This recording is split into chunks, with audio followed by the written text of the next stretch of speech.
Racing, a fabric of our DNA. From start to finish, from the track to thundering arenas to coastlines around the globe, the thrill of racing drives us all.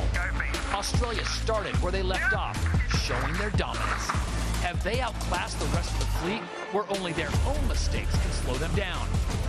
The title is on the line for the Rolex United States Sail Grand Prix. Welcome to Championship Saturday on the waters of Lake Michigan for the Season 4 opener of SailGP. The world's best sailors have converged on the Windy City for Day 2 of the Rolex United States Sail Grand Prix Chicago at Navy Pier. A near-capacity crowd is expected on this Father's Day weekend to witness the high-tech F-50 floating catamarans race just offshore and in front of what's been dubbed SailGP Stadium. 2 more fleet races today before the final race, in which only the top 3 teams will participate. Alongside Olympic silver medalist Lisa Darmanin and 2-time Olympian Stevie Morrison, I'm Todd Harris. And yesterday, the 10 international teams wasted no time getting into full race mode on Day 1 in the first 3 races. Welcome to Season 4. Wind is approximately 25 kilometers per hour. Race number 1, the Rolex United States Sail Grand Prix at Chicago's Navy Pier is underway. There is the look at the new team, the Germans, bringing a lot of Olympic medals on that boat. That's a lot of talent, and they delivered very well. A lot of boats already turning, and the USA, wow, they get pretty moves in that flight. Oh, it's a repeat of last season. They're off the foil so slow. Disaster for the United States after a great start. They're going to be right back in the pack. Australia missed the start line. Unbelievable from Tom Slingsby at the top of the line. Unforced error. And it's Phil Robertson on board Canada again, screeching away towards Mark 1. Great start by Canada out the middle of the line. Tight maneuver there as France comes in hot, right on the Kiwis' tail. Canada SailGP gets the win in race 2. That's perfect by Della Pierre, the skipper on board the French boat there. They should lead at Mark 1 from here. And Australia, they're going to be very, very fast over the top. Oh, another mistake by France. They're off the foils. Look at that. They jumped up into the air. Well, this is a repeat of the grand final. The song remains the same. The Aussies claim the victory in Chicago.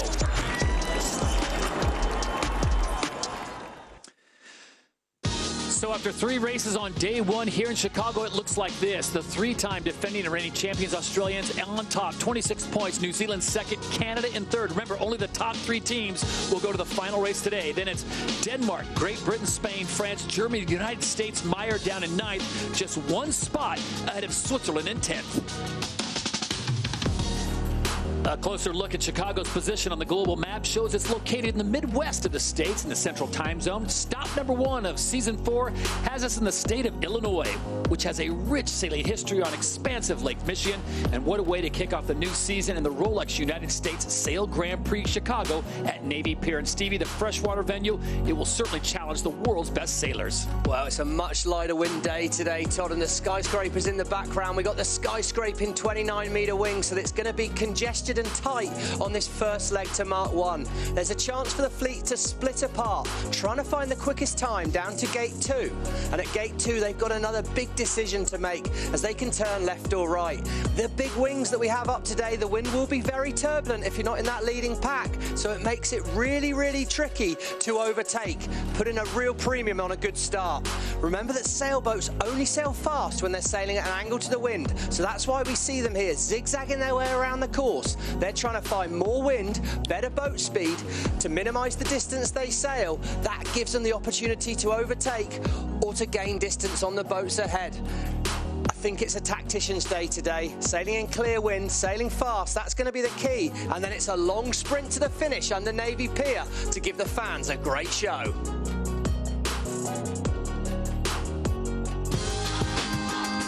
Well, change is already afoot. The wind is down just a little bit, but we're almost set to go racing. Before we do, let's check in with the 4th member of our broadcast team. Here's racing insider, Jenny Tulloch.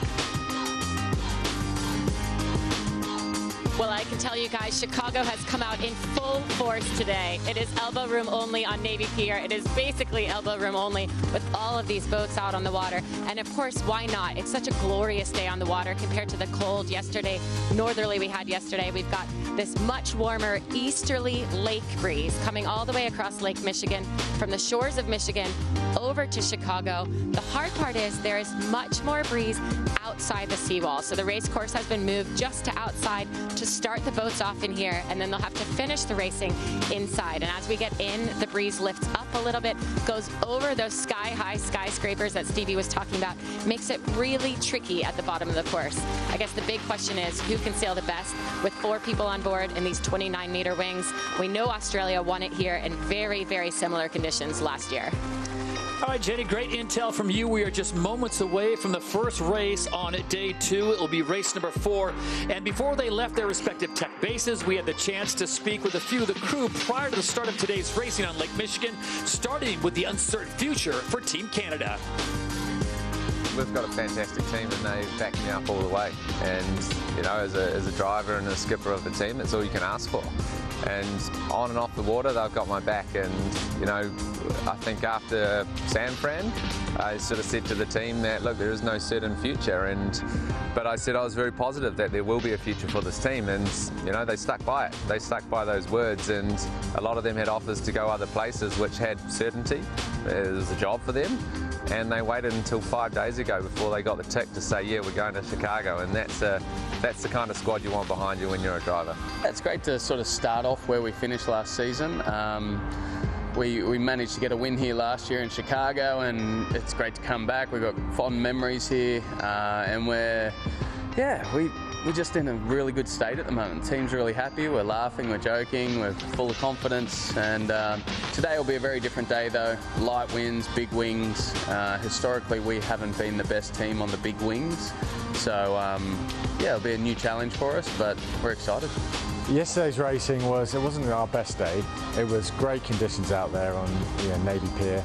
But we had an okay first race and then struggled with the middle race and the last race. We just got stuck in the pack and we didn't make the best decisions at the right time, and just execution was slightly off. So definitely need to up our game going into today. So that is the current situation and what is on the mind of the drivers as they get ready to compete today on Lake Michigan. And there you see the 10 international boats getting themselves into position.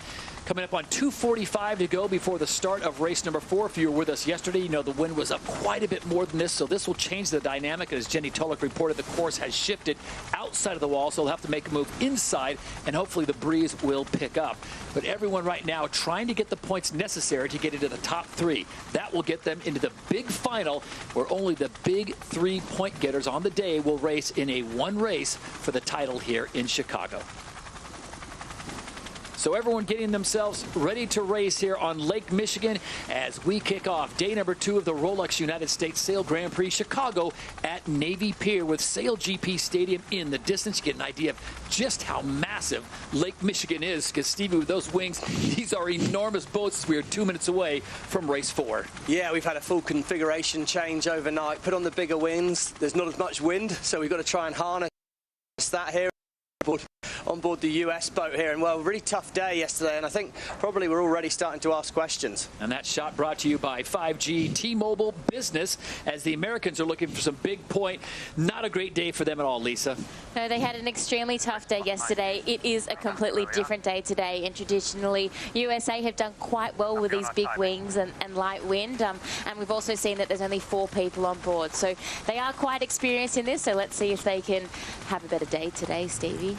Yeah, well, it was disappointing, and I don't think we should hide from that. I think there's going to be some serious questions asked after the event. You know, changes are probably needed in that US team, but a saving grace for them is they have performed well. They won in Saint-Tropez. That was one of the last time we saw these big wings in this kind of light racing that we had in Saint-Tropez last September. So we've got 1 minute coming up to the start now.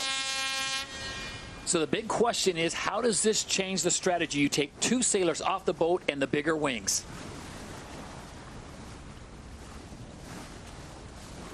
Well, there we go. We got the course there. We can see the course. It's going to be a short course, just 4 legs. They're going to come in through this breakwater. Tactically, a very tricky move. But most important, they've been racing probably nearly for 2 or 3 minutes now. We can see it's absolute trickle speed as we come into the start line here. USA are well positioned at the top of the line. New Zealand well positioned as well, but New Zealand look a little bit early. Doesn't look too hard to slow the boats down though at the moment. So Australia, USA and New Zealand are going to be well positioned, and this will be a slow bleed if you're out the back at an early stage like Denmark here. So how is your timing going to look now with 14 seconds to go? It's all about getting it right, and the USA look a bit early at the top of the line to me. Jimmy Spittal's probably going to turn the boat down. The line's going to turn white when we're racing. USA looks early for me here. Australia perfect out the middle of the line. Penalty USA. He's going to have to drop to the back of the fleet now. That's disaster for Jimmy Spittal. Brilliant start by Tom Slingsby. CS penalty USA over the line early. There we go, confirmation from Chief Umpire Craig Mitchell there, but it's Tom Slingsby on board Australia. We saw the Spanish boat poking its nose out in front. Canada as well, they've got a little bit of a trickle speed on. Trouble you've got in this breeze, Lisa, there's not a lot of wind and it's easily disturbed. These big wings really do, well, they act like a skyscraper, don't they? Well, they're 29 metres tall. Normally there's dirty air from a wing or other boats around you, and now it's just absolutely multiplied. So Australia, they're in a really good position here. The other thing when you go to light wind is you really have to change the pace. There's all those race nerves, but it's about slowing it down, being really calm on board, and we're listening into Australia here. This is the best pressure we've got for the next couple of minutes, and we want to take the speed of it. That's the voice of Carl Langford, the wing trimmer. He's got a huge job trying to get the maximum power out of that big wing sail. You're trying to make sure you can get the air flowing round it, but then harness as much power as possible. There we see Mark 1 coming in, left-hand side of our screen. They're going to turn left there through this breakwater entrance. Really unique feature to the racecourse here in Chicago, and I think we could have some interesting rule situations coming here. Australia must keep clear of Canada as things lie at the moment. Australia are faster. I think he's going to roll round the front on board the Australian boat. Yes, good comms from Tash Bryant on the back of the Australian boat there. They're now round the front. Could get hard from Canada for here. You can see just outboard it. See there, the comms required. I think one of the main changes, Todd, you mentioned before the start, what happens when you go to 4 people on board the boat? Well, it's just it's a roll overload. Right. The reason there's normally 6 people on these boats is because you need 6 people to sail them. But to try and help the boats go a little faster, we get people off the boats, but that means you've got a lot more work to do. This is race number 4, and if you're just tuning in, they are actually racing right now on Lake Michigan. The wind has died away, as Jenny Tulloch reported. We hope to get more wind as the day progresses. Scheduled for 3 races today, but things may change if the wind does not pick up. Of course, SailGP powered by Mother Nature, but Stevie, this is like watching Formula 1 with them not getting out of first gear. Yeah, it's like we've got to fill up the fuel tank. You know, they're struggling to get themselves off the line, but that's what we deal with here. Yesterday, you needed to be a sprinter. You needed to be a 200-metre runner. Today, you need to be a 21-kilometre walking champion. It's still elite sport. It's still right. Details absolutely matter, but you need a totally different skill set. The thing that draws my eye to the situation, first place right now, is Australia. They were first yesterday.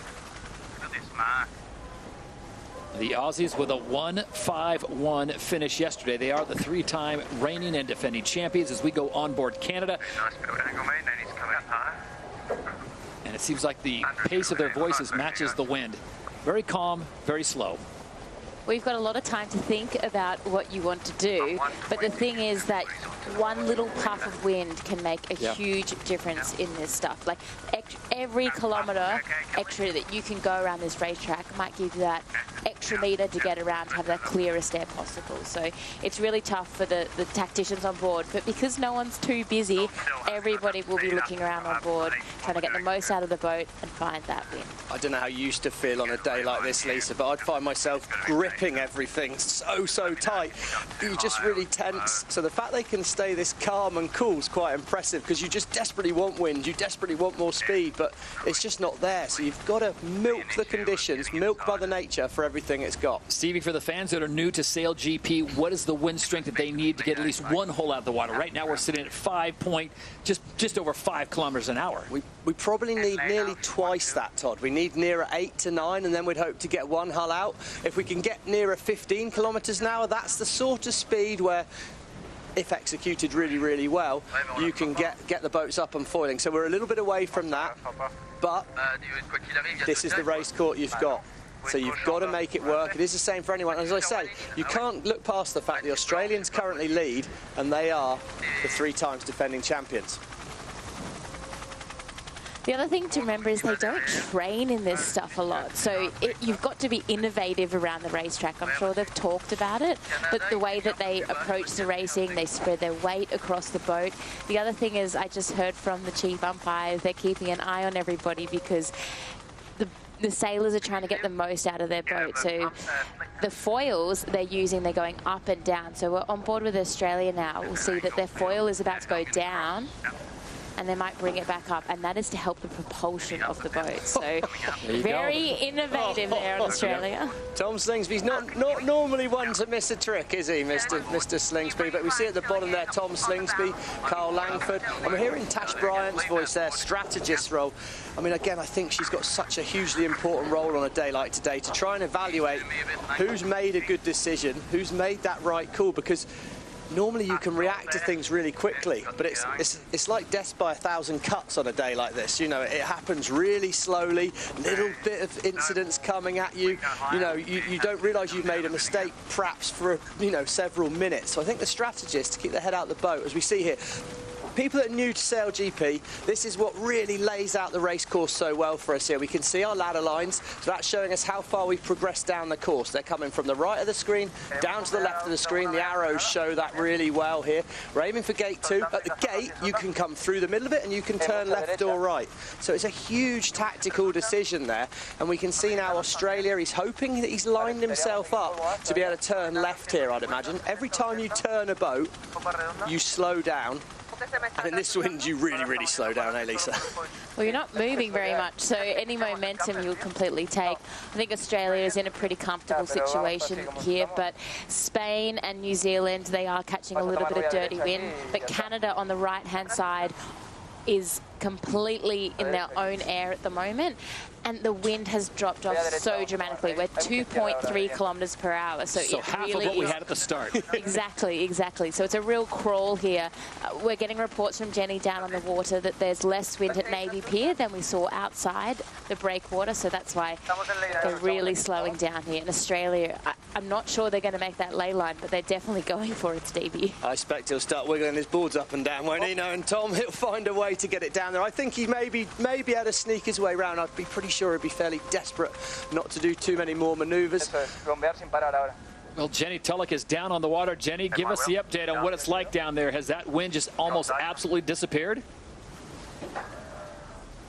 Oh, it is so tough, I feel, for these guys, especially the Spanish and Team USA, who kind of maybe snuck in a little bit too close for Navy Pier. It really looks glassy over there. The boats out on the far left of the race course, right as you're looking upwind, looking a little bit better to me. Canada, a slightly more breeze. Germany also had one of those early jibes. Australia still able to perform at the front, but I think maybe a little bit better for the guys on the left. You just got to think about this breeze comes all the way across the lake at kind of water level, and then as it hits Chicago and hits these skyscrapers, the breeze lifts up and goes over the city. And so that's what we're seeing here. More breeze outside the seawall and just not very much inside here. The breeze is all really high. Maybe it's up there at the top of these 29-meter wings, but it's not really hitting the water. You can see it looks really, really light here. Tom Slingsby seemed to need to move his board up and down again just a moment ago as he comes sliding in here to the gate. You can see, my coach would always say, you've got to be like a mouse in carpet slippers on a day today. You've got to move as smoothly as possible. Another little board move there by Tom, I guess.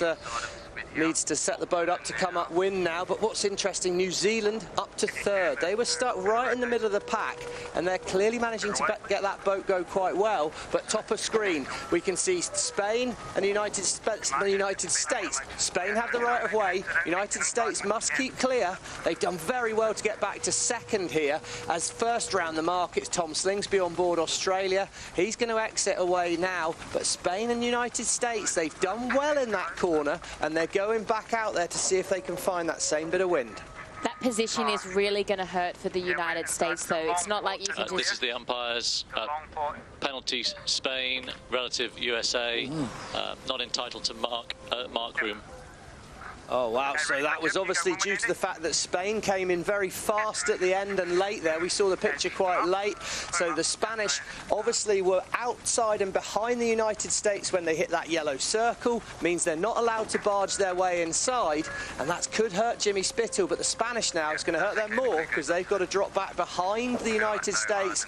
And who's there to snaffle that opportunity? Peter Burling in New Zealand comes round inside, trickling on, but Canada and United States lead away. It is a slow motion dance on Lake Michigan as Mother Nature has not delivered the wind. It's picking up just a little bit right now, go over 5 kilometers an hour. Also worth noting that the race will terminate in just over 6 minutes. So they will go back to the last marking, and that's the place and the points you will get. Remember, everyone is trying to be in the top 3 after the next race. That will put you in the grand final. And with the forecast, Stevie, for not much more wind, we're probably due for more of the same. Yeah, I think they've actually got to get up this next leg before it can be counted as a scoring race, actually, Todd. So we've got a little bit more race to do here. But the boats are moving along okay at the moment. They're top right-hand side of screen. That's the next turning mark. They need to get through that gate there for it to be counted as a race.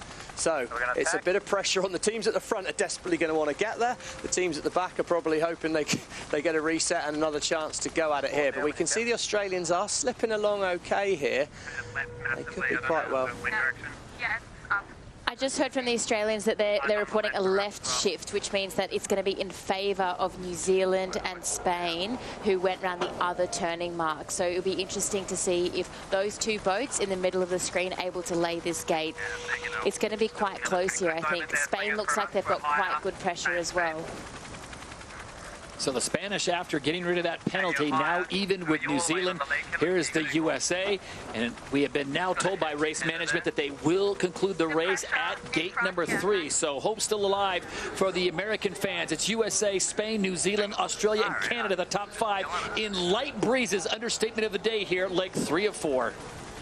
Well, we are seeing that the United States are in a lot more breeze than the Australians. But the problem is, if you do get it wrong and you go the wrong way, there's no wind to get on the other side of the racetrack, so you kind of lock yourself out. So really tough for the Australians. They did everything right leading the race, and now they're sort of a sitting duck, I'd say. So the bottom of your screen, you see the Australians who lead overall after the first day of racing. Canada sits in third. They're running third and fourth right now. But to Lisa's point, really not enough breeze. They've got to get back inside gate number 3 where the race will terminate. The USA technically has the lead with Spain in second. And, of course, the Kiwis now sitting in 5th. So there the turn has now begun. And this is the slow dance for the Canadians and Australians. Can they get to that finish line? Looks like the Spanish are well positioned at the moment for me, Todd. They're lined up perfectly for the finish here. I don't see Australia and Canada getting there in time.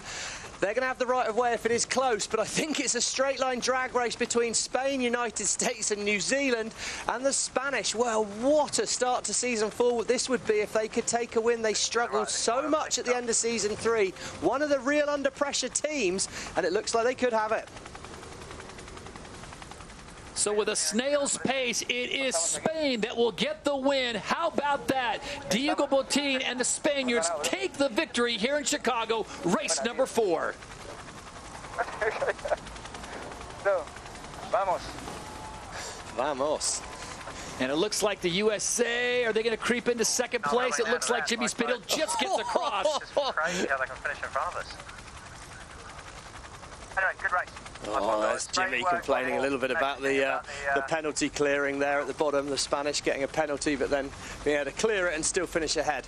But there, tight race. All Americans should be pretty happy with that. We said that they were light wind specialists with that wing, and I think even though we'd like to beat the Spanish, I think they should take a second. I think you'd take anything on these kind of days. Just look at France and Denmark, 9th and 10th. They were two of the better performing teams in season 3. Germany again there, look, 7th. They're chipping away, although they are on this side of the course where the boats were losing a little bit of distance, so it's going to be tricky and tight at the top of the course for the remaining boats, and they need to get there before this 16-minute time limit, otherwise their result would go back to the last gate. I think they might just make it though. This is the voice of Olympic gold medalist Stuart Biffle on board the German boat there. He's the wing trimmer. Good calm comms. Windward forward. We're up pace. So interesting here in a lot of these teams, you know, the communication's so key, and they're having to, someone like Eric Kyle, he's having to probably use a second language in English on board the boat, and it'll be interesting how that evolves. France, the French team ended up going back to an all-French boat and made some gains, but here comes Sir Ben Ainsley's British crew. As they approach the line looking for more points, Great Britain could certainly use them. Yesterday they finished 2nd in race number 1. They dropped back to 7th in race 2, and of course 8th in race 3, but they do get across the line, so good pickup of points, and the Germans just getting in ahead of the Swiss.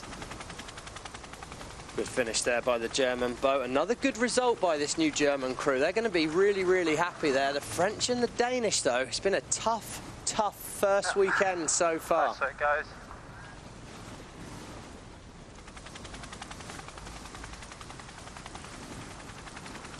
Well, race number 4 is about concluded, and we can tell you that Spain gets the victory as they get a victory here to start off season 4. We go on board with Diego Botín.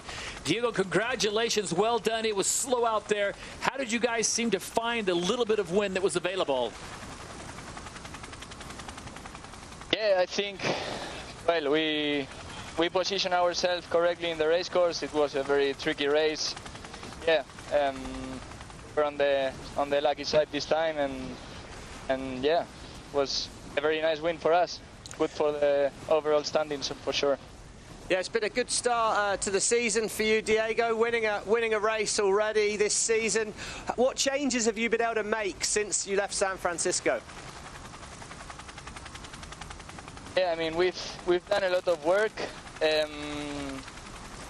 especially after San Francisco, after such a bad performance, but yeah, there's still a long way to go for us. One race win, especially in these conditions, doesn't mean we are up there, and yeah, we just need to keep fighting through and keep our heads down. The big question now, Diego, can you duplicate what you just did in race number 4 with these conditions in race number 5 and get another win or a top 3 finish? Yeah, well, it's going to be hard. It's going to be very hard, but if we get off the start line well, it's doable. So yeah, we'll focus on that. Thank you, Diego. Congratulations, and thanks again for your time. So Spain gets the win in race number 4 as we get ready for race 5. USA SailGP is one of the many teams on the hunt for added speed in the next race. So when the opportunity to welcome a veteran NASCAR driver to their Chicago tech base presented itself, the American squad was more than happy to share some of their time with Parker Kligerman. With unsuitable sailing conditions, Parker spent some time with U.S. driver Jimmy Spithill and went through some of the training that all the SailGP crew members go through for safety purposes. So with Parker taking a dip in Lake Michigan, it was only fair that he put Jimmy Spithill through the paces of his day job via the simulator. And at last report, the intel on Jimmy was when his sailing gig ends, he has potential as a stock car driver.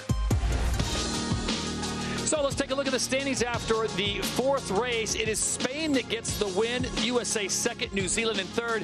But there you see the Kiwis, they have got tie now with Australia, 33 points even. Canada still sits in 3rd. The Spanish have moved up to 4th place. Denmark, Great Britain, the USA sitting in 7th. But one more race to go.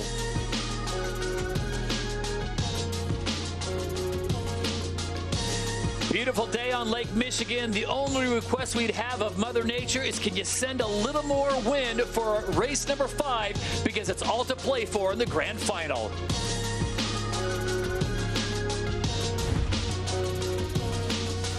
Well, the key moment really came, I suppose, on that last upwind leg. The wind rotated round to the left. It meant Spain could sail nearly directly up the ladder lines. They progressed up the course quickest.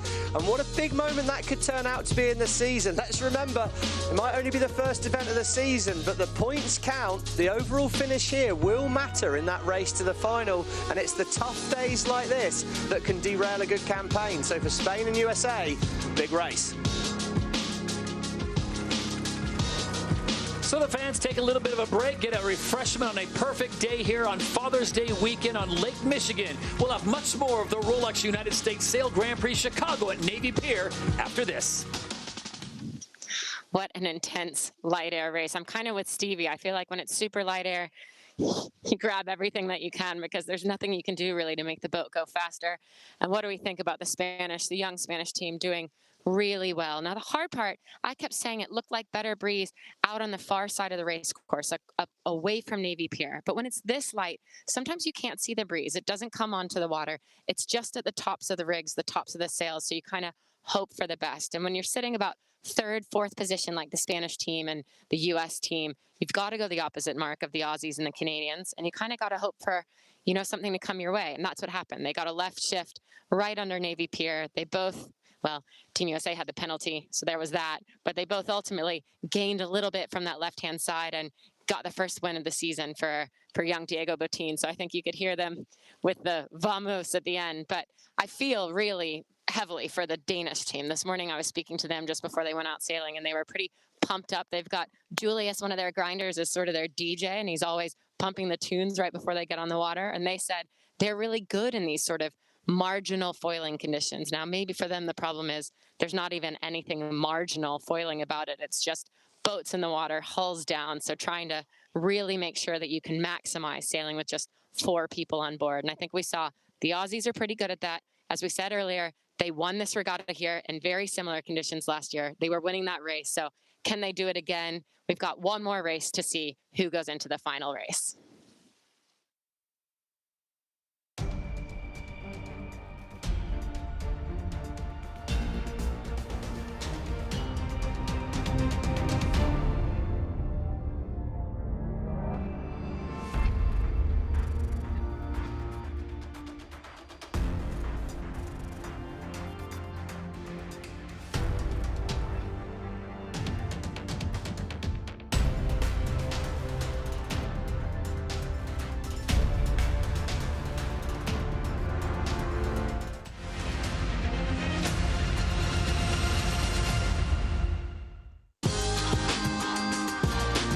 Better winds than expected here at the Rolex United States Sail Grand Prix Chicago at Navy Pier, but everyone's in high spirits on a beautiful weekend on Lake Michigan as the 10 international teams look to try to crack the code and find what wind is available here on the lake.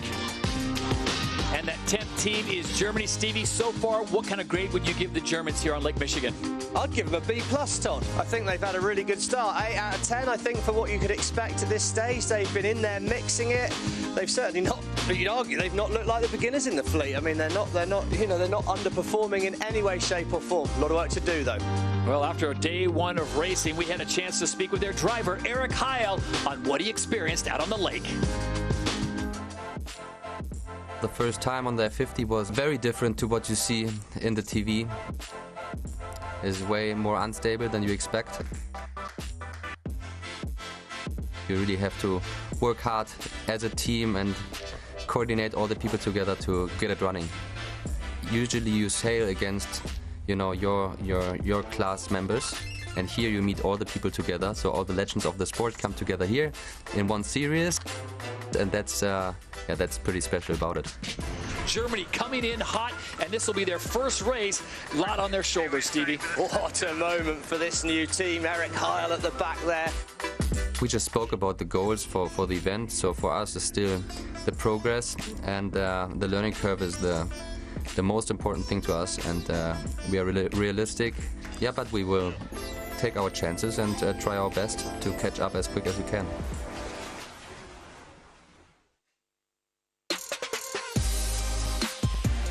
Well, one of America's great cities is not just known for its iconic sports franchises and waterfront skyline. City planners made the bold move to give the city balance with the addition of the beautiful Riverwalk right in downtown. SailGP Season 4 begins in Chicago on the shores of majestic Lake Michigan. The bustling Navy Pier invites you from the banks of the lake into this vibrant city. The Riverwalk acts as a gateway connecting the Windy City to the beautiful waters of Lake Michigan, blending nature with Chicago's punctuated skyline. The heartbeat of a city with a maritime soul.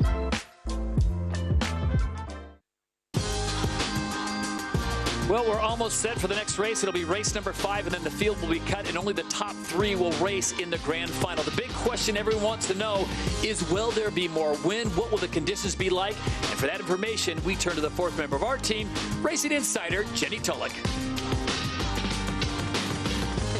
I'd like to say I have the answer to that, Todd. It looks like better breeze offshore, but it is a ways offshore. It's behind the spectator fleet out here on the Chicago Lake, so it's kind of anyone's answer for that.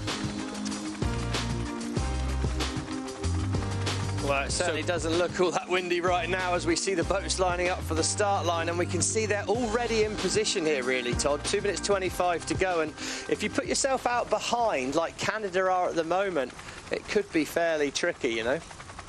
I think the other thing is New Zealand, they're setting up where they set up last time. It didn't work for them because they got too slow before the start. So it's about keeping your speed, keeping your momentum, because if you stop in this stuff, trying to re-accelerate is almost impossible. So, Stevie, the big question I have for you and Lisa Darmanin as Olympians, if you had to pick a spot right here, knowing that the wind is not really going to pick up, as Jenny reported, more than 5 kilometers an hour, where do you want to be on that screen? Do you want to be in the top, the bottom, or the middle? The million-dollar question. That's a very, very good question, Todd. I think first thing is we've got to be hitting the line at full speed. I think that's my priority number 1. If you're down near where New Zealand is, you've got a slightly shorter distance to sail to Mark 1, but you're going to have a slightly slower speed. If you start further up the line, nearer the top of our screen as we look at it here, you should end up with a fractionally faster line. I think if I could start on the cross of the T, on the start sign there, the one at the top of the start, I think that would be where I'd quite like to start. Emirates GBR look well lined up for it, but they look a little early here with their running. But yeah, it's just you want to hit the line at speed. Speed is king here today. I think Great Britain is in a really good position, but they do look early to me. I really like where New Zealand is. I don't think you can do any run-up start here today. Under a minute to go before the start of race number 5, and again, it is a very slow pace here at the Rolex United States Sail Grand Prix Chicago at Navy Pier. Todd Harris, Stevie Morrison, Lisa Darmanin, and Jenny Tulloch, as well as thousands of racing enthusiasts who have turned out to see maybe not the fastest race they'll see in SailGP, Stevie, but it will be intriguing nonetheless as we hit 30 seconds before the start of this 5th race. It will be, and I saw there out the back, Australia had a bit of a run-up, and he's going to get a bit of a gap here because Great Britain's too early back to the party. Emirates GBR have had to turn up into the wind here. We can see Canada have got speed, Australia have got speed, but are they going to get their timing right? We're looking for this line to turn white. I'm watching Canada, I'm watching Great Britain, and at the top of the line, Great Britain look like they're going to be early, Australia look like they're going to be early. At the top of the line, Germany, Denmark, they're going to struggle to fit in there. And we'll let Craig Mitchell have his moment. This is the umpires, OCS penalty Australia and GBR over the line early. They're going to have to drop back behind everyone delayed start here. to Germany. Well, everyone except Germany. So Germany have been called a delayed starter, but that means Australia and Emirates GBR are going to have to drop back behind everyone. We see Germany didn't fit in at the top end of the line there. They're having to do a little turnaround out of the top there. Bit of a disaster for them. Disaster for New Zealand at the moment. Canada look pretty good, but I think France and Switzerland should be well lined up here. Tough start for Germany. They're going to have to spin all the way back round here, turn the boat back round, and then resail through the start line. They've got to come back through that white line. You can see they were just too close to the top of the screen. And Lisa, if anyone can afford to give away some points, it would be the Australians, as they are on top right now, looking to almost secure their spot into that grand final. But I know Tom Slingsby's not going to like that. Well, we know Tom likes to ride on confidence, but I think today every race is going to be different. It's sometimes better to be lucky than good on a day like today. And unfortunately, Great Britain and Australia were just a little bit unlucky there. It's super hard to time your start with those big wings in the light air. And it's anyone's game, but right now Switzerland, I think, are the standout. We've got all the points here to have a look at the race to the final. Canada looking fantastic, and New Zealand and Australia, after their day yesterday, are looking pretty solid despite where they are on the racetrack right now. How about Spain, Stevie? Only 3 points out. If they can pull something off here in race number 5, there may be something for them, but no surprise to see Canada, New Zealand, and Australia in the mix. No surprise, but this race is on, Todd. Have no doubt about it. Spain at the moment are sat in 5th place, so those points to me said if Spain can get up to 2nd, they'll beat Australia to the final. Wow. Because Australia are going to come way out the back of the fleet here. They got more places to lose. So this race is on. Opportunity for Spain. They were sailing well. They won the last race. They're in the pack at the moment, but if they can find a little bit of magic, then it could be all on. But yeah, Phil Robertson, his Canadian team, leading at Mark 1. Good start by them. Good start by Seb Schneider as well. Bit like Lake Geneva, I'd argue. This, not a lot of wind.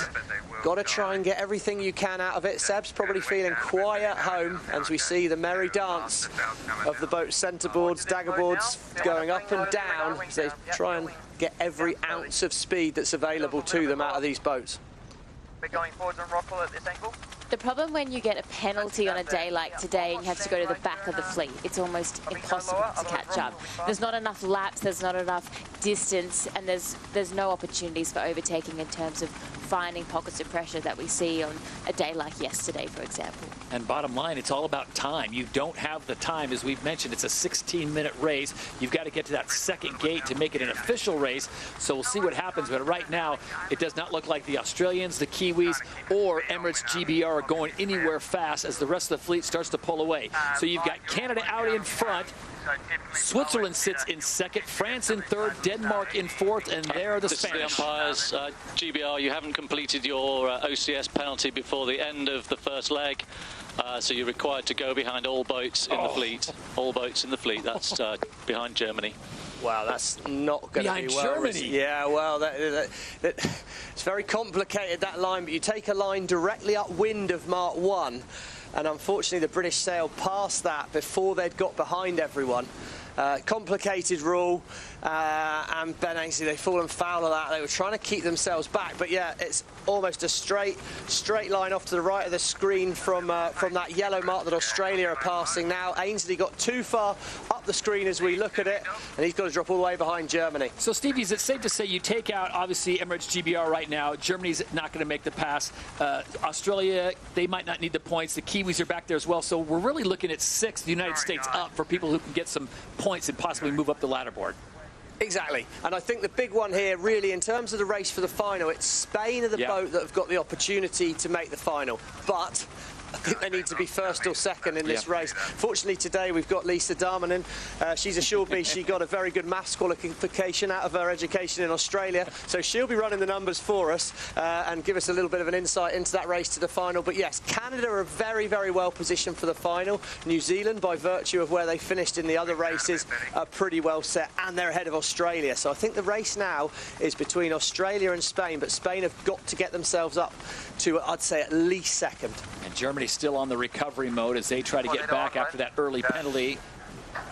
The new team that has joined SailGP for season 4, taking their lumps right now. Let's go back and look at this again at the start. Yeah, so you can see there that oracle mark. They've got to go to the left of it. There's no room. You're not allowed room at a mark on a start line, so they're not entitled to squeeze in here. I'd argue this probably the first rookie error we've seen from this German crew, to be perfectly honest. We can see here Rockwool, Denmark, it's going to be really tight. And there was no way Nikolai Sehested was going to let them in. No chance, absolutely no chance. Interesting here, the wind shifted right round. These boats seem to be getting straight down the course.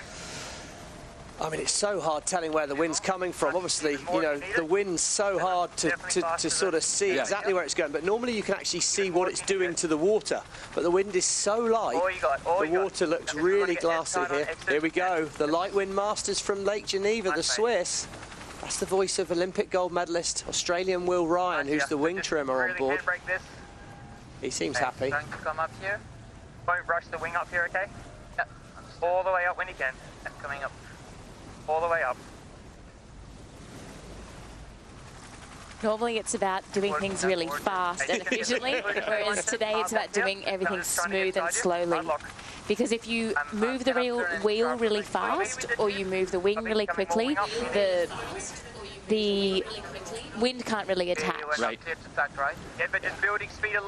You're just desperately trying to nurture those little air particles around your sail and keep them attached to your wing here. As we see the points, there we go. Well, right now, Spain have dropped back to 6th, and we can see, they need another 6 points, so they've got to get back to 1st, and I really don't see how they're going to do it for this position here. They are going to need to have their luck on their side from here, because right now there's not many opportunities. And here we go. Switzerland look to turn up here. I think they can, all the boats will probably be able to turn at this mark and almost aim straight back at the next mark. So for Canada and Switzerland, they're rotating. This looks more like rush hour traffic on your way to O'Hare Airport as they make their way around, and look at the wind. It has dropped precipitously down below 2 kilometers an hour. Well, Todd, we are, of course, a sport that's powered by nature. You know, that is our function. That's why it is such a great sport in many ways, but it does mean that when Mother Nature doesn't turn up, you need a very, very different skill set here. And we're seeing, again, Canada, Switzerland, they're really demonstrating some good, smooth skills. And they both look like they're going to be aiming straight up the course, but there's really not a lot of breeze. There's 7 minutes 41 into this race. It's a 16-minute race, so there's still plenty of time to get things happening here. These boats are designed to fly above the water, as we know, so the foils are created to be efficient, but right now they're sitting in the water, slowing the boats down. So that's why it's really hard to make any maneuver, because they're gripping to the water in a way that you don't want. Well, and we've seen the teams moving them up and down, and interestingly, between races, I did actually check my F50 almanac. I gave the chief umpire, Craig Mitchell, a call, and you are apparently allowed to lift the foils up and down. There is no rule in there against that. So there we go. We see New Zealand foil coming up. It rocks forward. It's almost then acting like an oar. And there it goes. It goes down again. Now, normally you wouldn't see the foils going up as much as that. They're using a battery on board the boat. There's no coincidence this New Zealand crew are moving that foil up and down to the left of our screen. They're trying to use that effectively like an oar. The other thing that we can see is we never talk about about the front sail, the jib, which is the sail that we're looking at right now. It's sort of flapping back and forth, which is telling us there's such little wind that it can't even feel the sail. So on some teams, we're seeing members of the crew sit out there and assist that sail catch some wind. Did you see the angle Peter Burling was that one? That's the sort of tension I remember feeling in this kind of wind. You're just desperately willing the boat to keep moving, but there's so little wind to help you get there. As the finish line approaches at a very slow pace. And how about this? Spain wins the first race today, and it will be Switzerland who claims the next. So race number 5 goes the way of the Swiss. Congratulations, Sebastian Snyder and crew.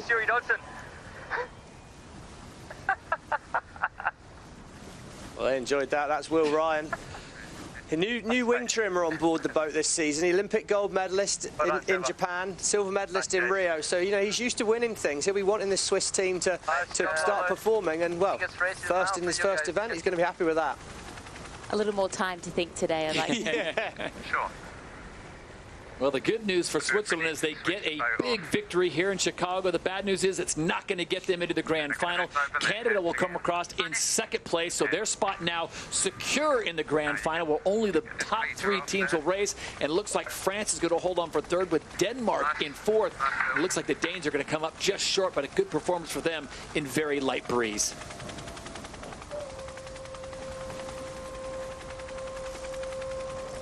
Not a lot of comms coming from on board as the French will come through. They had a disappointing day yesterday. Finished in 9th earlier today. And yesterday they finished in 7th on race number 1, 3rd in race number 2. And on the 3rd race of the day, they finished in 9th again. Yeah, tough event for the French. It's been a challenging one here in Chicago. Same for Denmark. These were really 2 teams we were thinking, okay, you had a fantastic season 3, made some great improvement, but what's success going to look like in season 4? Probably only going to look like making the grand final, and this is not the way you'd want to kick off your season. Look at that pack there. Tom Slingsby, somehow the wizard, he's managed to Harry Houdini his way through the fleet there. Could get another 5th out of this. He just managed to get the turn in nice and early. He managed to spin the boat towards the finish line, and yeah, it's just what they do. It's what they do, Todd. So the 3-time reigning and defending champion Australia's somehow find a way to finish into the top 5 after an early penalty as they crossed the start line too soon. They had to drop all the way back. They worked their way through the fleet in blistering 5-kilometer-an-hour wind.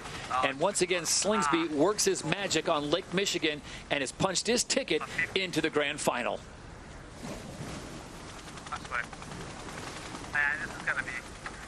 This will be close, but it looks like the Kiwis just going to edge the Spanish. Give room for the Spanish to get in there, but I think they're going to be slightly faster. Like, you know, they just tanked around us. It's just Blair to compete. Burling already debriefing the race. I think I'd give that to New Zealand for a 6th there, but that does mean that it's going to be Canada, Australia and New Zealand that progress to the final by quite a long way in the end. I'm quite interested to see the mid-table points here, because they will be very tight. It's been really up and down today. And as we say, this is, you know, event 1 of 12 this season, so you want to be getting good points already, and I've got a feeling USA and Emirates Great Britain could actually be quite well down the standings out of this first event. Who are we looking at? And there are the Germans who had that problem at the start, which we showed you as they missed that gate, had to flip a U-turn. Got even worse for Emirates GBR as Ben Ainsley did not resolve that penalty earlier enough. Craig Mitchell basically gave them another slap on the wrist, Stevie, and said, you got to get behind the Germans now, which was pretty much game over for them anyways. Yeah, it was pretty painful for them. I mean, it was, again, it's fractions, isn't it? Both Australia and Emirates GBR were probably a couple of seconds early to the party, and in this light wind, it's very hard to do anything about that. But let's take our hat off and say congratulations to Germany SailGP. I mean, first event here, and I really, you know, they've held their chin up, really. Timing is better. There you go, Eric Heil apologising to the crew, but I don't think they got too much to apologise for. That was an error, but we've seen plenty of the teams do that in SailGP. You know, they were trying to push in at the top, no space allowed, and paid the penalty. And Lisa, you're on the water a lot of times. It seems like one race a year we get this, where Mother Nature doesn't show up, and it's just, you know what, it's a tactical chess match, and that's exactly what we've had today. Unfortunately, that's what sailing is. You can't just be good in one condition. You've got to be ready for anything. The tricky thing is you don't normally get to train in everything. You get really good at the middle. But yeah, it's really tough. It's a frustrating day. But I always say you have to survive these days because you're going to get them. So the final is now set here at the Rolex United States Sail Grand Prix Chicago at Navy Pier. It will be Canada with 39 points, even with the Australians. The Kiwis get in 1 point back, and a big gap between the top three and Denmark in fourth place. So Canada's in with Australia and the Kiwis to have one more race on the day. Phil Robertson, you guys come into this race. You had great success here last year. There's a little bit of uncertainty about the future, but the team really rose up. Not the best conditions for you guys, but you seem to do so well in light breeze. What's the key? Yeah, it's still racing, you know. It is what it is. There's not a lot of breeze, but you still got to beat the other 10 boats in the same conditions. So, yeah, it's good. It's gone well this morning, and yeah, one more race and we'll try and go and get it done. And one more race, as you say. You got the final. You got New Zealand and Australia. It's not the first time you've come up against them in a final. What's going to be the key? Is it all about those final few seconds into the start? The key is probably about a minute before the start, to be honest, and where you're set up and you're run in. The boats don't have a lot of momentum, but there's still some, so in this style of racing, you're really trying to keep that momentum and do a really long time running towards the line. There's obviously going to be less boats this start, so not as much dirty air. That will play a little factor, but yeah, once you get to Mark 1 in first place right now, it's going to be pretty hard to pass unless you get something a little bit wrong. Phil, appreciate your time. Congratulations. A lot of fans from the north have made the trip down to watch you perform, so we wish you good luck in the final. So the final results look like this. It will be Canada on board with Australia and New Zealand, and they will be into the grand final. Well, it was all in the start. As we know, Great Britain and Australia were the ones that had too much speed at the beginning. They didn't know how to harness that speed in the 29-metre wing. They're in the middle of the line, a good position, but they are too early. But what I would like to look at is the boats that did well, and that is we've got Australia and Emirates Great Britain. They're over, but at the bottom of our screen now, we've got Canada, perfect start with speed on the line. Not a lot of wind, but as Phil Robertson said, it is still racing. We've got one more race to go to see who takes the top prize at the Rolex United States Sail Grand Prix.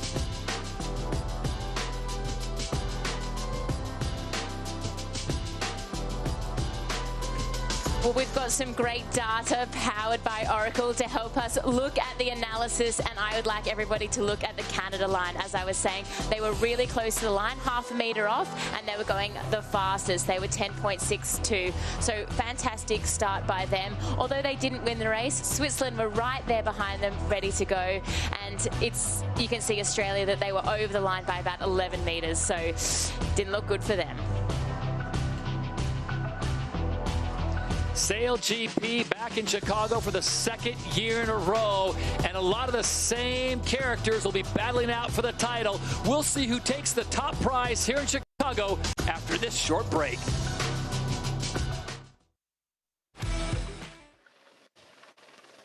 Well, the final is about to come up, and it is going to be all on for those top three teams. I'm really interested in the role of the strategist. I mean, for the first time, they need to move forward into the grinder position. That's not necessarily where you typically think a female should be, perhaps. I kind of give a little bit of an edge to Team Canada there. Isabella Berthold is a laser sailor. She's got much more of the laser build, taller, potentially stronger because she's just bigger than the other two girls. She's also a cyclist on the side. She's actually a professional cyclist as well. So when you talk about who can come in the best, like ready to really get into it physically, I give Canada the tiniest bit of an edge. I know I was talking to Team USA earlier today, to Cam Farah, and she was saying that basically she'd had a lot of extra oatmeal this morning to really be ready to be in that grinding position. It didn't quite do it for them. Race one, of course, they had a great race finishing second, but you know, the top three coming out this week, Canada, New Zealand, Australia. I think on board New Zealand, that last race would have been a little bit of disappointing. They didn't even have an over early early on the start. You know, Australia and Great Britain had the excuse of being over. New Zealand just kind of stuck in the middle of the line, and then they got stuck in the back of the pack. And then, unfortunately, Australia snuck around them right on the final leg. So I think that's something that maybe could mess a little bit with the typical cool, calm demeanor of Pete Burling. That's just unforced error at the start line, followed by potentially unforced error at the bottom mark, and letting the Aussies just get around them. And that's kind of something that sits in the back of your head a little bit. I think, of course, we've got Slingsby and Team Australia constantly showing why they're the team to be. You know, they're the king on the top of the throne. We'll just see if they can do it again here. If you're not here in Chicago to watch, and if you're watching in line, you want to see this in person, remember the next event is in Los Angeles, June 22nd and 23rd. You can get your tickets with the QR code here. Hopefully we'll see you there, and getting ready for the final race.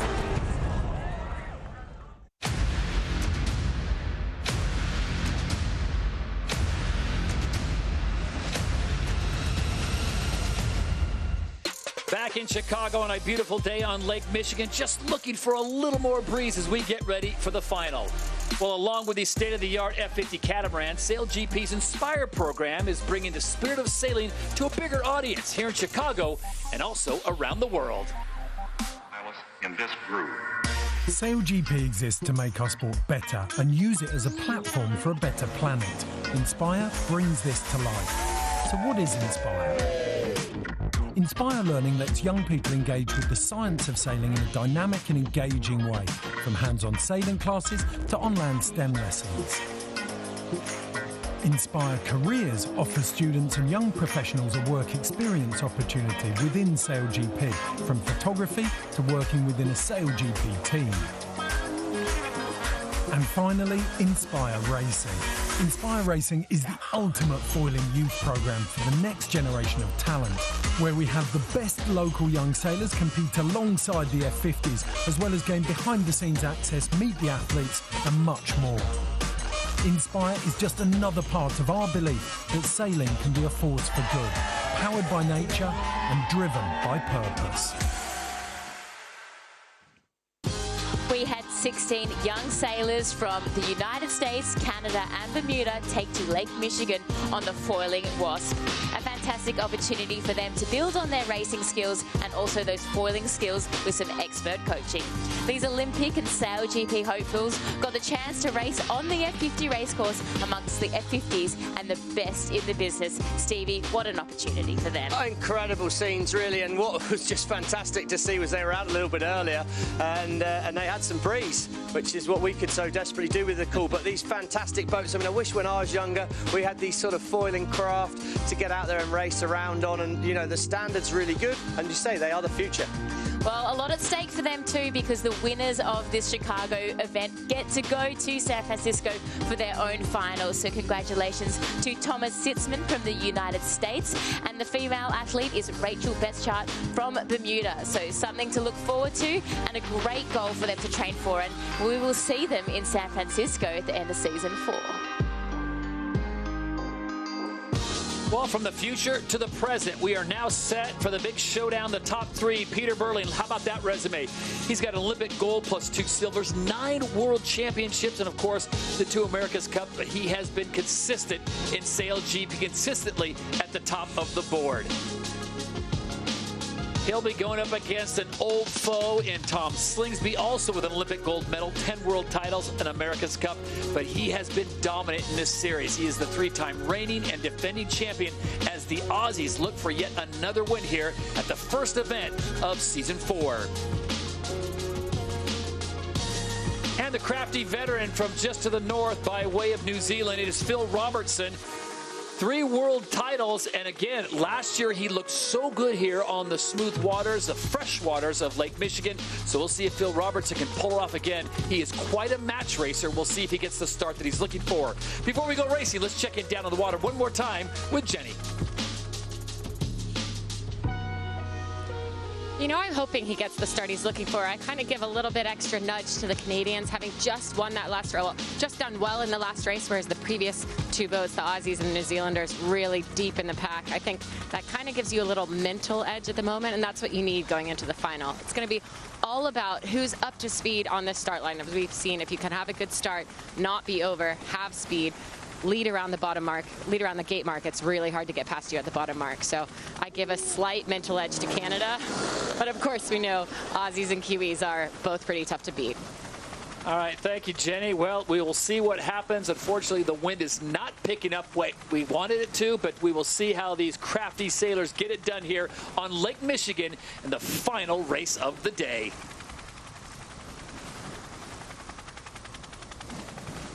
So it comes down to this, the final race of the Rolex United States Sail Grand Prix. Stevie, not a lot of wind, but they'll make it work. Canada, Australia, New Zealand, welcome to the final race. The course is 4 legs. The course axis is 040. Wind is approximately 7 kilometers per hour. Well, there we go. We can see from Melanie a little bit more wind. What's interesting here, all the boats are actually racing with their coach boats, dragging them into position. The wind's so light. Phil Robertson said it's the race is happening. It's basically started at 1 minute, so they're all already positioning really hard. And I think for me, really, for Blair Tuke and Peter Burling, that timing to be at speed at the gun is going to be the key. For the strategist Liv Mackay, that decision's made now. You'll have decided where you want to start. It's now a job. Can the driver, can the wing trimmer get them to hit that line the moment it turns white at full speed? It's so hard to judge. They have so much software on the wing, but they're really used to using this in a lot more wind. So if they have to burn speed, I know we say it's not hard to go slow in these conditions, but it is actually quite hard. You really don't want to do it. So they're trying to call where they are to the line way further out than they're used to. And the big question, Stevie, I'd have for you as we approach 1:45 to go before the final race, how does the skipper, the driver, Tom Slingsby, Phil Robertson pick who those 4 are going to be? Because normally it's 6, it's a full complement. Well, that's a good point, but I think, you know, the wing trimmer is always going to be a massive role. Strategist is always a massive role, and then it sort of tends to work up, is it a grinder or is it a flight controller, Billy Gooderham? But I think, to be honest, I'd be pretty clinical on a day like today. I'd be looking for the smallest person I could find to be in my boat that's as light as possible and going to make, because the less weight you've got in the boat, the faster you can hope to go. Right now, bottom end of this start line, I think looks the place to be for me. I think New Zealand are well positioned right now. It's all, though, going to be about who hits this start line going the fastest. Hold her there as well. 1 minute. Yeah, holding the tank. 1 minute to go before the final race is underway. It'll all be about who hits that line at the right time. Stevie, Lisa, in a race like this, you cannot afford a penalty. You can't afford a penalty. We saw how painful it was in the previous race, and it will be so much worse for this one. We know it's all about winning.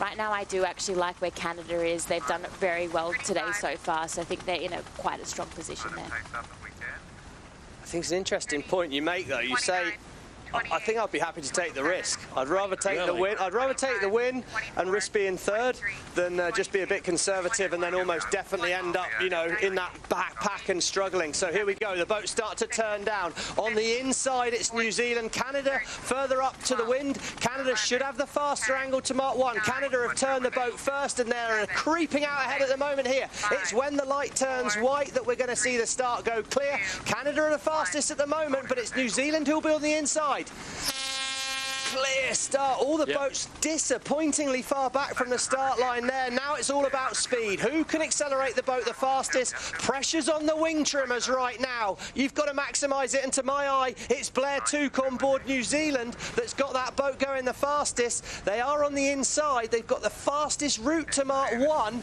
but Canada, well, can they roll around the top? Can they steal the wind? I think he's going to take the wind of the Australian boat pretty quickly, but can New Zealand hang on the inside? Wing up a touch more.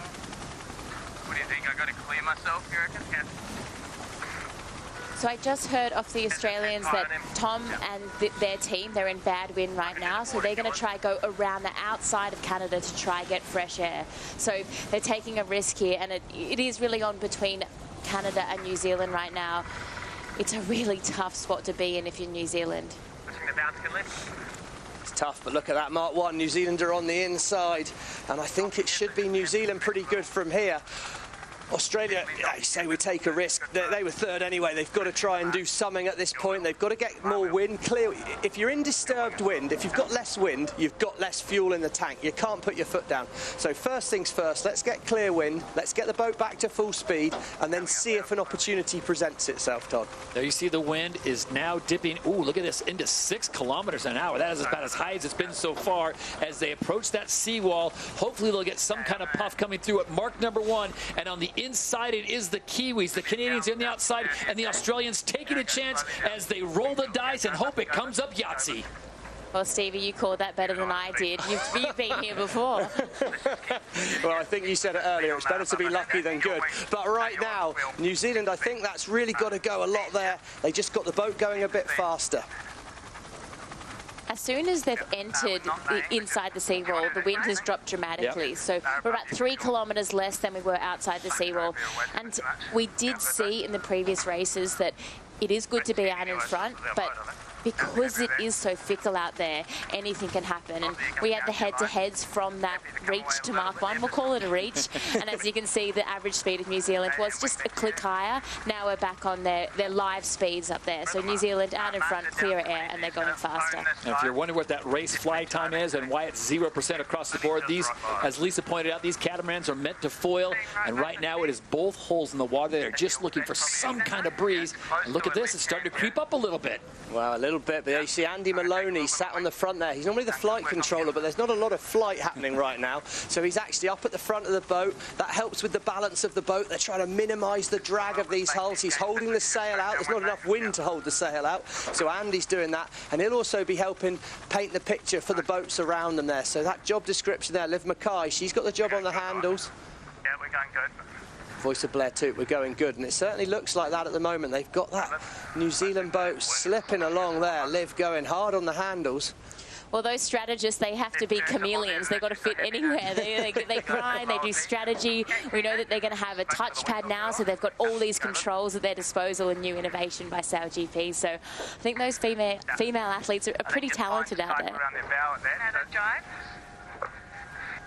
Pace of the conversation starts to pick up just a little bit. New Zealand out in front. Then it's Australia, and Canada's fallen off. So maybe that option that Tom Slingsby and the Aussies, Stevie, going behind the Canadians, it may pay off. I think the Canadians just got a little bit slow, Todd. I'm not sure what they've done.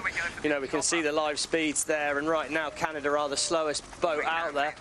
We've got different, you know, we've got all the units there for us. We've got old money of knots, we've got miles per hour for the English and the Americans out there, and kilometres an hour. So we're really covering all the bases with the different speeds there on the screen. But yeah, Australia up to second here, but a 73-metre lead for New Zealand.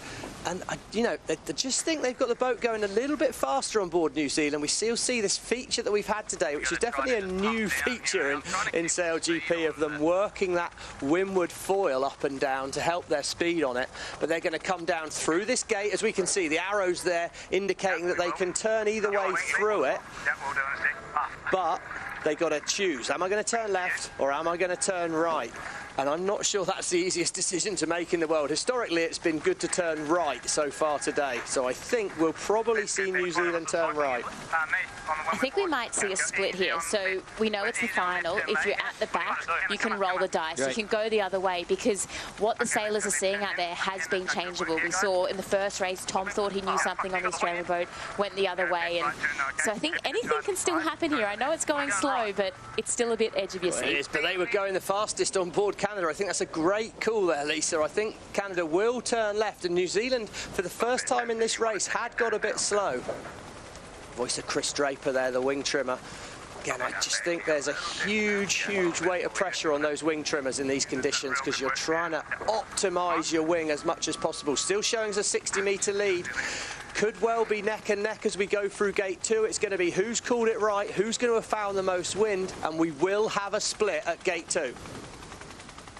So the final race of the first event here in Season 4, the Rolex United States Sail Grand Prix Chicago at Navy Pier, might not be at high speed, but is still high drama. Who will take the opening event?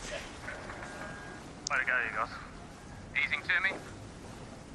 Go out the back, Australia. What's happened right now, Todd, is Canada and New Zealand have put this race in the hands of Mother Nature. If they're slow, we have room to roll into an early task.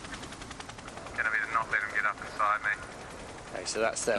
Australia are trying to set themselves up for an early tack, and Canada are foreseeing that, and Phil Robertson saying, let's not let them get up inside, let's not let them trap us here.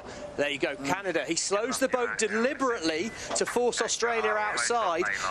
The only person this good news for is New Zealand right now, because both these boats are going slow with each other. Canada have to get away. Right of way with Australia. As soon as the two boats are overlapped, Canada have to turn away. This is great news for New Zealand. And now it's a straightforward game of Mother Nature between Australia and New Zealand as they head up to this next turning gate. Right-hand side of screen, that's where we're racing to now. Happy to roll with this Knox pistol. Eager to pull it. We've been talking about the wing trimmers quite a bit, and so normally you want a really efficient wing. We talk about twist and controlling the power in a really efficient way, but on a day like today, you want to have plenty of power. You want to deepen the wing up and have as much acceleration as possible, but it is a bit of a delicate balance, so they've got a lot of things to think about here, and I think this is about to get quite interesting, Stevie. It's going to get really, really interesting, Lisa, because Australia and Canada will have the right of way when they come back together with New Zealand. New Zealand now turn the boat through the wind. Here we go. When they come back together, right of way is going to be with Australia and Canada. Who's furthest ahead? Speeds are higher on board Australia right now. Boat speed on board New Zealand down at just 6 kilometres an hour, 9 kilometres an hour in Australia. But that is because New Zealand have only just turned. Gate 3 there. They're going to go through that, and they'll look to turn left down towards the finish line. Really, really tight as we approach the top here. Oh, it's going to get tense. They on port? I can't. Yeah, they're on port. They're on port. Laying it there. There's so much communication going on board Australia between Natasha Bryant, the strategist, and Tom Slingsby. You can feel the tensity there. Well, I think what interests me as well, Lisa, you could gather from it's really hard for the drivers to see. There's that big wing sail. They used to be up in the air, and they can kind of almost see underneath the boat. I think New Zealand are ahead here. I think they're clear ahead. There's not a lot in it, though. If it's close, Australia have the right of way. Okay, Canada, Aussie's done better on Canada. It's going to be Aussie's your issue. That's Blair Toot talking to Pete. Big moment here. New Zealand do need to turn the boat one more time. Big question. Can Australia make it to the gate with no more turns? And where do New Zealand position relative to them? That's Blair Toot we're hearing here. You're clear in front of them. So he's calling it clear. His old mate. Well, and they're inside the yellow circle. That means now New Zealand have the right of way for the mark, but Australia are going to be coming in faster because they don't have to turn the boat here.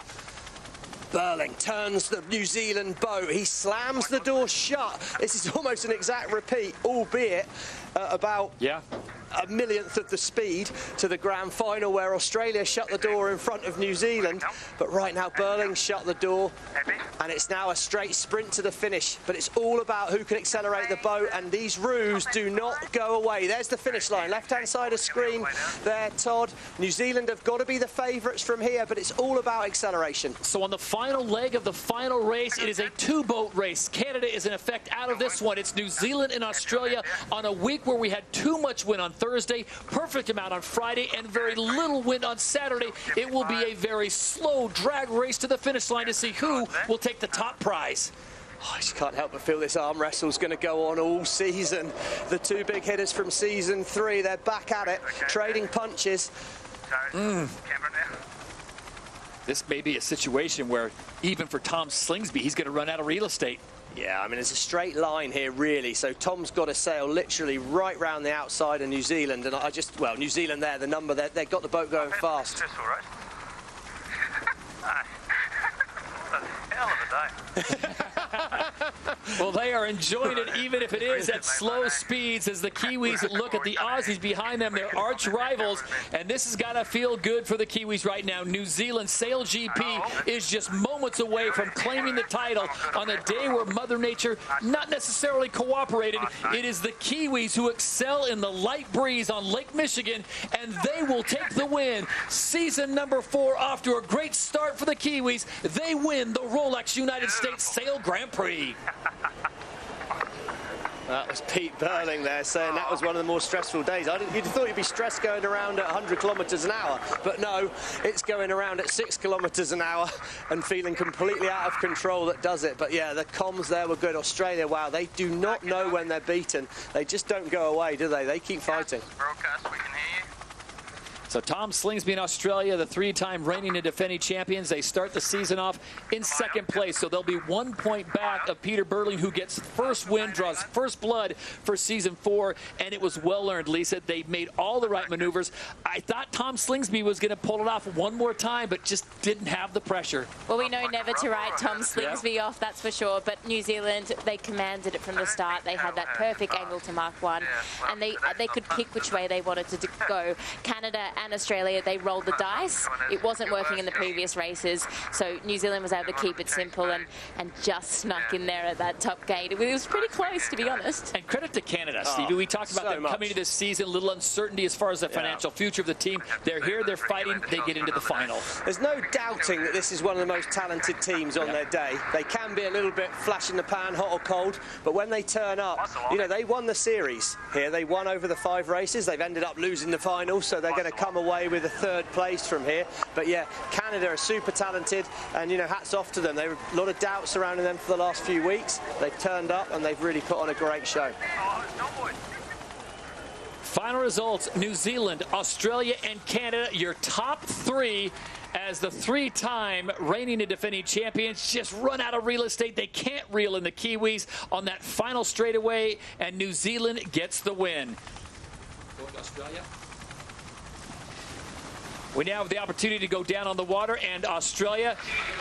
Tom Slingsby, as you guys cruise along the shoreline, great crowds turned out despite the light wind, but what a great performance by you and your 4-person crew.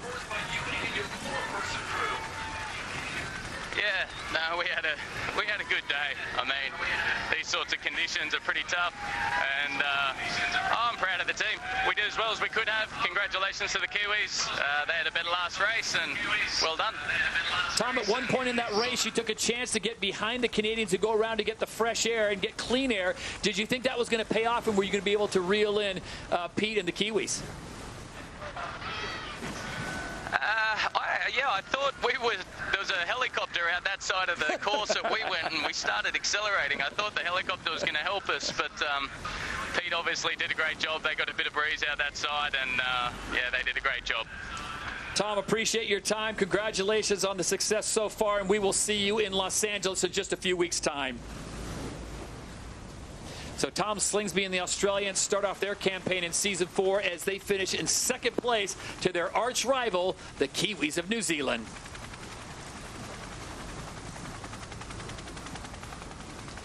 And how about the crowd, Stevie? Let's talk about everyone turning out for a slow race, but still exciting. Wow, so exciting, isn't it, really? It's happening in slow motion, but that means they know what's coming. They can plan for it. You described it so well as like chess on water, and it was moves planned out well in advance, and it was here. We said when they split at the bottom, there was going to be an element of luck, there's going to be an element of accurate positioning, and well, to be fair, it came down to the accurate positioning. New Zealand got it right, snuck in front, and they got the job done. So here are the important numbers as season 4 gets underway. Remember, it's 10 points to the winner, so the Kiwis take all 10. Australia in 2nd, Canada in 3rd. Rockwool, Denmark, great showing for them in 4th place. Spain in 5th, moving up the ladder. France with still some work to do, still smarting after San Francisco Emirates GBR. Certainly this will be a regatta they'll want to forget. Switzerland, the United States, again, not the performance that Jimmy Spithill was looking for. They'll try to rebound in American waters next month in Los Angeles. And, of course, welcome to Germany. And let's take a look at the Rolex best time start. And Stevie, I'm pretty sure on this one, we got plenty of time to break it down. Give it to Canada. Well, Canada get it. But yeah, they were some 7.88 seconds behind the line. And I think a lot of the crew, they'll probably be disappointed, all 3 teams, that. They all missed their timing quite well off. But, you know, that is the grand final nature there. You want to win this final race. And perhaps they weren't willing to take all the risk. But the positioning was key. New Zealand had got it right. They held the line, the inside line to mark 1. And then, well, they just managed to stretch away for a little bit down here, Lisa. It's always nice when you're out in front because you can go the way that you want, but they really sailed well throughout the whole race. They kept it simple, and And it was great to see them really fight until the very end here. I think right here it really felt like the race was going to restart in a way with Australia and Canada. Yeah, we saw that split at gate 2, and of course we said it maybe went in the hands of Mother Nature, but at the end of the day it came down to some pretty accurate positioning by the New Zealand crew there. Peter Berlin spun the boat round in front. He said he was pretty stressed. Well, before we say goodbye, let's go back down on the water. Jenny Tulloch, welcome to SailGP. Jenny, you saw a little bit of everything. You saw a big win on Thursday, great win on Friday, and not much win on Saturday. You know, and I think it's all about keeping calm, cool, and collected when there's not much wind. That is kind of something that Pete Burling is known for. It's hard to get emotions out of him, although we just heard him say that was one of the more stressful days he's ever had in racing. But I spoke with Blair Tuke this morning, and he was fired up. He said the last time they had light air racing like this, 4 people on board, the 29-meter wings, was Singapore, and they won that race. So he was going into it pretty confident. And as you guys said, right off the line, it was all about the wing trimmers being fast, and I think New Zealand had it from there. So it's all about the Kiwis today on Lake Michigan. Not at high speed, but certainly high drama as they draw first blood. Season 4 goes the way of New Zealand SailGP as they get the win and the 10 points. Well, the Navy pair still completely packed, and Peter Burling and crew, they celebrate. Once again, congratulations to them. We go on board. Peter Burling. Pete, that was a different kind of race than what we're used to seeing from SailGP, but you guys got it done. What do you think in your mind was the key? Was it the start, or was it that first mark? Yeah, well, it was just awesome effort to the whole team. Yeah, we obviously knew that if you got to that first mark in good shape, it would be a pretty hard course to pass. You know, we were quite surprised with how well the left turn went there with that kind of helicopter puff that Canada got through. But yeah, we kind of held our composure and managed to finish the job. And it's just an awesome way to bounce back after being so close in the season final last time. Pete, you're coming into the finish. You said you were pretty stressed. Is that just like a feeling of a total lack of control in this light wind? Where's the stress coming from? Yeah, well, at least when you're going fast, you've got heaps of inertia and you're having to concentrate on the boat. Where, when it's just light, you can kind of look around. You've got all the time in the world. So I think it's just an extra time thing. It's amazing how such a short race course can be, so much going on, and one little mistake and you obviously get past. It's so easy to drop from that like 10k an hour that we're trying to maintain most of the time to something like 5, and then you get a penalty and it's all over. So yeah, no, we just did an amazing job holding it together. Pete, congratulations to you and your crew, and we will see you next month in Los Angeles. Thanks, mate. So it's the Kiwis that reign supreme on Lake Michigan in light breeze, and now maybe the best part of the day, Stevie and Lisa, it is the trophy presentation. Look at the fans still making their presence felt there at SailGP Stadium on Navy Pier. Beautiful conditions, warm temperatures, very light breeze. And it's now time to hand out the hardware. As we said before, this is the first stop of season 4, and it is New Zealand, who were in the grand final in San Francisco last month. They just missed out on the $1 million prize. It went the way of the Australians, so they come back with a vengeance and get the win here on stop number 1.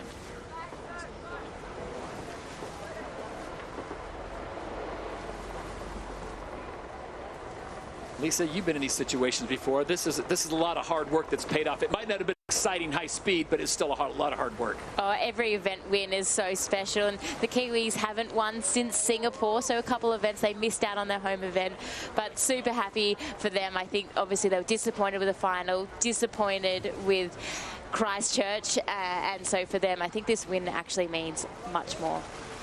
Long way to travel for the Kiwis as they come to Chicago, and now it's time for the trophy presentation. Doing the honors, Luca Bernasconi, the president and CEO of Rolex Watch USA.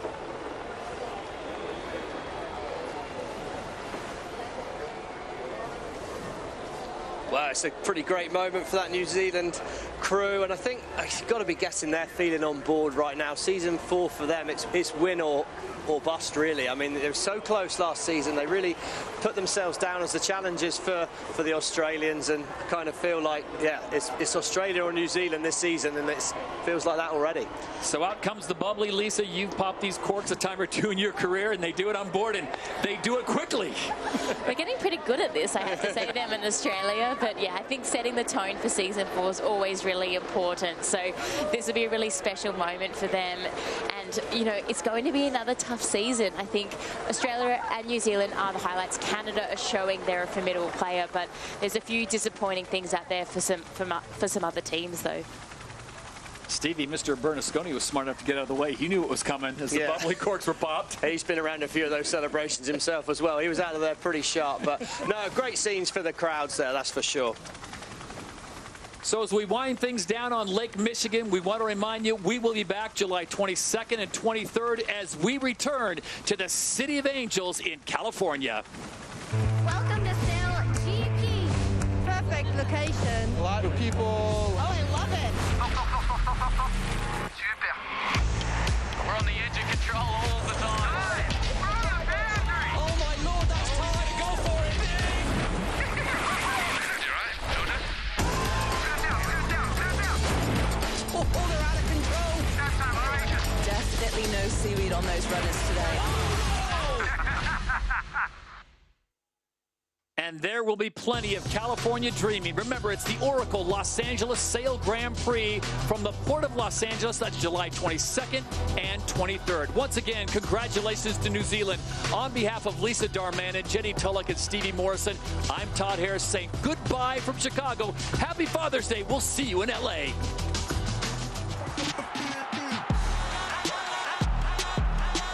But France are chasing hard behind them. Tight maneuver there. Blast around the outside. The Spaniards take the victory. Congratulations, Sebastian Snyder and crew. It is the Kiwis who excel in the light breeze on Lake Michigan.